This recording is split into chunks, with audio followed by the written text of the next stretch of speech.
Hi, I'm James Shillinglaw for Insider Travel Report. I'm here at the ASTA Travel Advisor Conference in San Diego, and I'm here almost every year. I think I've been here since 1991, a version of this conference, although now ASTA has a lot of different conferences. I'm here with a good friend, Mark Meader. We've broken bread in Romania together many years ago, and we're going to talk to. He's the executive vice president for ASTA. We're going to talk to him about really what's going on at ASTA now, and then he also oversees this particular division, ASTA Corporate. We're going to talk to him about that and more, and on Insider Travel Report. Mark, first of all, great to see you. We always get together. We got to do another one of those Romanian lunches that we did. That's right, that's right. We had a fantastic time, James, and always good to see you. Let's talk a little bit about one of the reasons you're kind of executive VP. Unfortunately, Zane Kirby has had to go for emergency back surgery, and he's not here, which is, he's been the presence here now for how many years? He's been here for at least the last, in fact, I can tell you, in his 13 years here, this is the first ASTA event he's missed. So he's feeling pretty bad about that and really longs to be here with his team, but most importantly with his ASTA membership. So yeah, he's doing fine. I talk to him every day. He's yet to have the back surgery, but he will be on the road to recovery soon. Hopefully that surgery takes place in the next day or so. Okay. And that would be pretty serious for him to not be here. It was really it's a big deal, but he's not capable of getting on an airplane at this point. I miss him. Well, we all do miss him. Yeah. Now let's talk about that in his absence. What is ASTA really focusing on this year for its travel advisor members? What are its priorities? Well, James, we've had, as you know, a great long-term focus on government advocacy, which remains high, strong, and very, very key and important to us. But I would say that we've added to that a combination of factors: industry advocacy, if you will, focusing on the advisor community plus its supplier community as well. Renewed focus, expanded focus in the corporate travel. We're going to talk about that because that's something you really oversee right now. But so those are some of the priorities that ASTA has for this year and next. Yep, that's right. That's right. So there's a lot of work underway.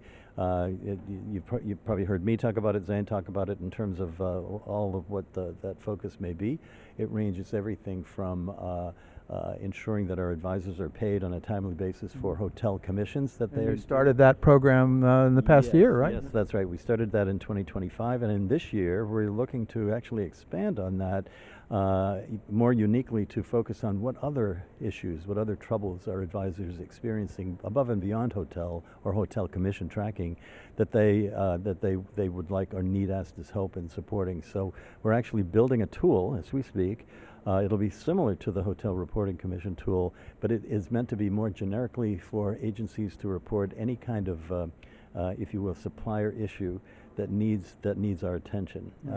And it will not be specific to one type of supplier or one type of issue, but rather a sort of a place where you can file your issue with us at any point in time, and we will dig into it, research it, and determine what we can and should do from a industry advocacy perspective. Well, I do know that one major focus over the past year has been non-commissionable fares and cruises.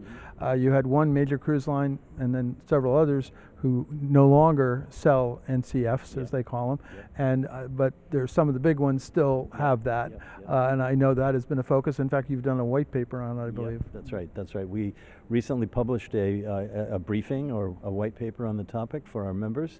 To kind of, if you will, delve into just what is an NCF, what does it mean, what does it not mean, how do they apply today, and what impact do they have today on the agency community. So I think all of that is good, and like you say, we've had good response by. There's a number of cruise lines in particular that have adopted it. Some have not yet. They may not. Time will tell, but there's also to be recognized a number of lines that have had a no NCF policy for some time as well. It's not just those that you've heard about recently. No, and we knew them. Like Viking, like Virgin Voyages, Yeah, Explora, yeah, Journeys. yeah. There are a number of lines that have had it, and but some of the big guys who Yep, have yep. are still not adopted Yep. it. And I guess the idea is to maybe get them to think about that. Well, we'll see. We'll see. I mean, it is for them to decide what works and what doesn't work for them, and to provide rationale for why or why not NCF's work and work to benefit the travel agency community as well. So we'll see how that develops over time. Now, we mentioned earlier that you now oversee ASTA Corporate. Yeah. First of all, what is ASTA Corporate, and what have you been doing for the past 2 years? Well, I can tell you, firstly, it's really the past year, where we've established, if you will, a renewed focus on the corporate travel community, the TMC, the travel management company that is so key and important. You know, a lot of what happened, especially during the pandemic, when ASTA was so focused on getting and doing what was right, primarily for a lot of our independent contractors on the leisure side of the business, was very important. But we've recognized the need to expand our focus into the corporate realm more so than we've done in some time. Yeah. So we're doing a lot there. We've conducted research in 2025 that was to determine the true value, the return on investment that managed travel, in other words, the work that TMC does in terms of managing a corporation's travel policy and the value of that to the corporation.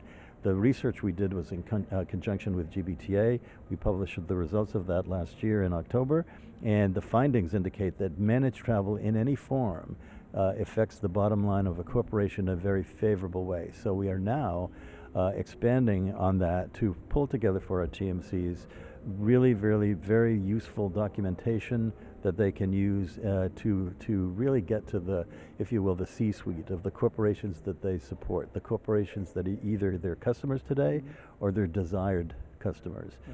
This will be the first that has really occurred, and it's something that the travel management community really, really needs. It will help them not only secure new business, but it'll help them keep and retain the business they have today. So we're very excited about that. No, and that's great. It is crucial. Managed travel, business travel through agencies is a major part of the business. And for a while there, we kind of lost sight of that because leisure travel was so hot, and people wanted to sell leisure, and people were getting but most agencies I talk to have a mix of both, right? Yes, that's right. There are very few agencies, especially ASTA members, that are 100% one or the other.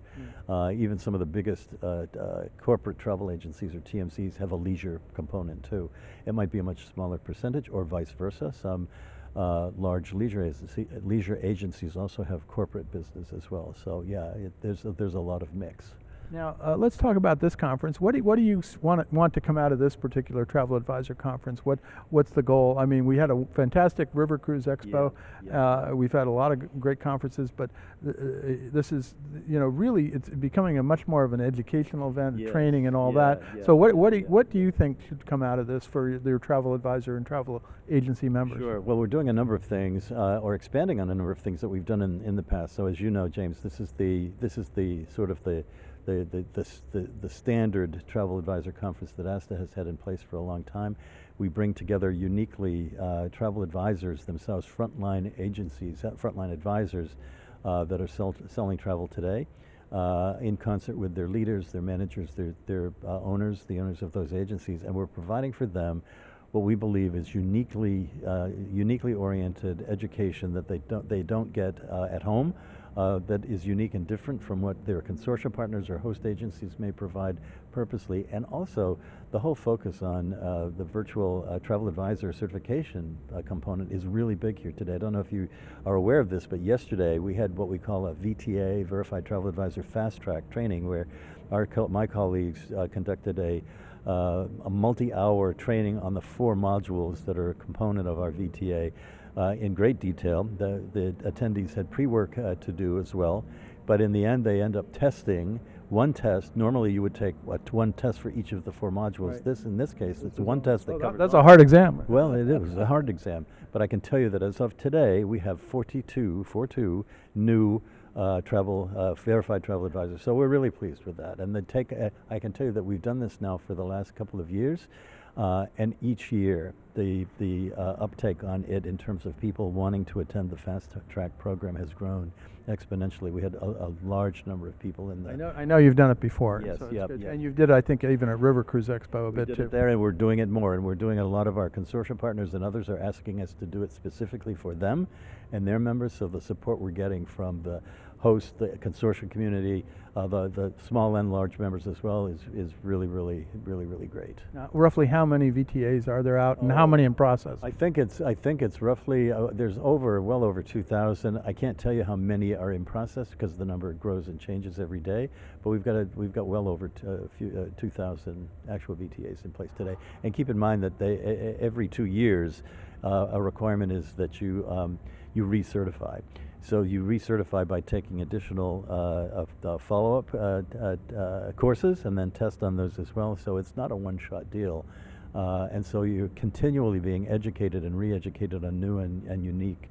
The travel industry is ever changing. There's always going to be new stuff that you have to sort of get updated on. That was the philosophy of any education. It's always been the case of destination training and all that. But it's very similar to the way one may need to maintain their certification even outside the travel industry. You don't get it once. You don't get certified once and expect to have that apply to you for life. You need to maintain your certification by doing add-on coursework every 2 years. We're looking at including a continuing education credit program and expanding the program overall to have a multitude of ways where you can achieve that maintenance every couple of years. Well, Mark, I want to thank you for taking the time. I know it's going to be a busy time. We're at the very beginning of. We still got a few more days here, and next time we'll see each other the rest of this time. But next time we got to go hang out in a bar and a lunch in some Eastern European country. Yeah, very good. Somewhere, maybe up there on the Rhine. We'll see what happens. Very good. Thank you, James. Pleasure to be with you here today, and look forward to connecting with you more this week. I'm James Schillinglaw, and this is Insider Travel Report.